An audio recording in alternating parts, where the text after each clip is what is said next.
मुलांचं आरोग्यच हे आपल्यासाठी खूप महत्त्वाच्या गोष्टी राहतात आणि त्यांचं आरोग्य सांभाळणंच आपली ड्युटी असल्यासारखं आहे, जेव्हापर्यंत ते लहानाचे मोठे होत नाही आणि त्यांना काही गोष्टी समजत नाही. म्हणून त्यांना कोणतीही वस्तू एकदम प्रॉपर पद्धतीने धुवून धावून स्वच्छ करून खायला दिली पाहिजे, म्हणजे जेणेकरून आजकाल सगळं केमिकल्स येतं आणि प्रत्येक गोष्ट बिना फवारणीशिवाय होतच नाही.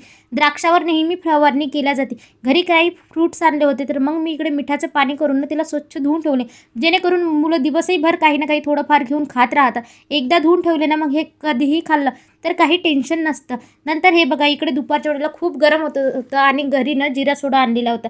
मग राणा आणि मी मस्त इकडे मिळून ना पिऊन घेतलं आणि असं चेस केलं आणि त्याच्यातच त्याला एक गाणं सुचलं, ते आया सियावाला नाही का, असं ट्रेंडिंगमध्ये सुरू होतं, डोक्यावर ग्लास घेऊन तसं काही तो इकडे ट्रेंड करत होता.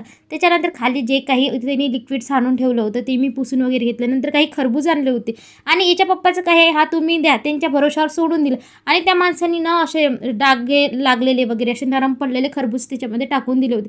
तेच इकडे व्यवस्थित काढून ठेवले. आणि आरू माहिती का आमची जेवणापेक्षा जास्त फ्रूट खाते आणि माहिती का मुलांनी कशा तरी पद्धतीने त्यांचं पोट भरणं फार महत्त्वाची गोष्ट राहते माझ्यासाठी, म्हणजे तिचं पोट भरून असलं पाहिजे.